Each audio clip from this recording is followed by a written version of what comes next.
It is that time of year for Do More 24. Every May, the United Way promotes a day of giving for a solid 24 hours, hence the name Do More 24. And this year, Do More 24 has been designated to Wednesday, May 18th. The goal is to lift up and support our local nonprofits, just like the one we're about to feature. This one is called For Love of Children, an education-based nonprofit right here in D.C. We spoke to their executive director to learn more. Brandelyn, we are excited to have you here talking about For Love of Children. You all do incredible work in D.C. Do you focus on certain areas of education, or is this all encompassing? Absolutely. So our For Love of Children was established in 1965, and we've been providing education services primarily since the 90s. So right now our focus is on two portions. Our neighborhood tutoring program provides tutoring in reading and math for 2nd through 12th grade students. And what's unique about our program is that we do intervention curriculum, and so we want to make sure that we meet students where they are. And so if you're in the 5th grade and reading on a 2nd grade level, we start at the 2nd grade and we make sure that you get on track. Our City Leaders program is more focused on college and career. So we have project-based learning, PSAT, SAT prep, college access workshops, and also we have coaches that work with our 12th grade students to walk them through the college application process.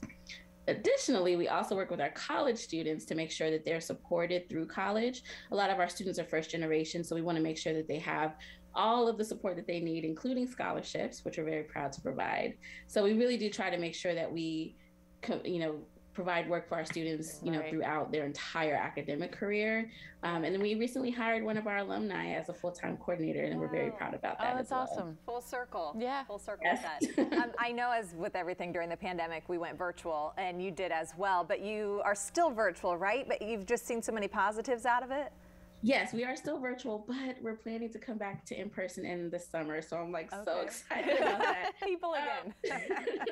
We've seen actually a lot of positives. We were really fortunate to receive a grant in the fall of 2019 that allowed us to completely overhaul our technology.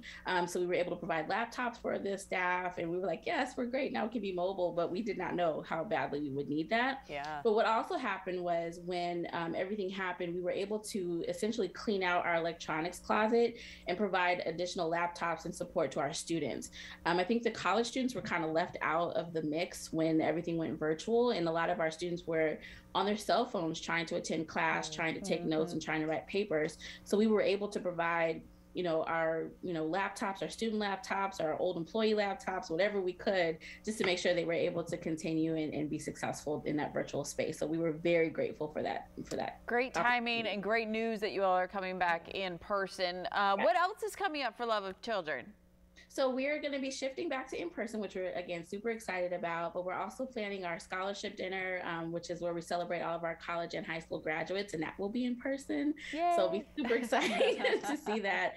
And then just getting back to our old model where we have community partnerships around the city where we can serve kids, everywhere. And so we're really excited to be able to reinvigorate those partnerships. We're very excited about that. Well, you cover so many areas. If someone's listening, they're saying, I want to get involved. Maybe they want to come volunteer, or maybe they actually want to sign their child up to have some tutoring. Where do they go? How can they get involved? Absolutely. So flock.org is our website. It has all the information you need. We are always looking for volunteers. But what I really wanted to say to parents is that we also have volunteer opportunities for high school students. So the minimum age to volunteer at Flock is 16. You do not have to be a DC resident to volunteer, so you can volunteer everywhere. We are going to keep a portion of our virtual programming available because we have volunteers from across the country that we don't want to lose. Yeah. And then it's also been really convenient for some of our families. And so there is that opportunity as well. But for every high school student that needs that 100 hours to graduate, Flock. And we'll be happy to help support that effort as well. And we're talking to you as a part of Do More 24, a great day. And because May is kind of a tough time for nonprofits, right? Yeah, so it's kind of that lull, right? You're Gotcha. coming Yeah. off the holidays.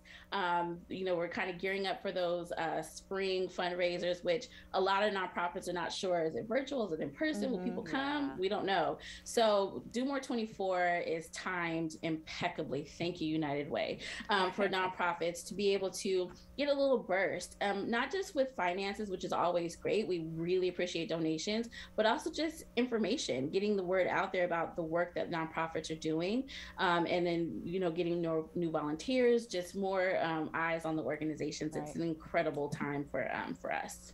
Well, an incredible work that you're doing Yes. too. Keep going. We're excited you're going to be in person again soon as well. But thank you for joining us virtually. Thank you so much. I appreciate it. A reminder, Do More 24 is Wednesday, May 18th. Now, this is a full day of giving hosted by the United Way. We plan to feature a special nonprofit leading up to Do More 24 each Wednesday this month. And next week, we highlight the House of Ruth of Maryland.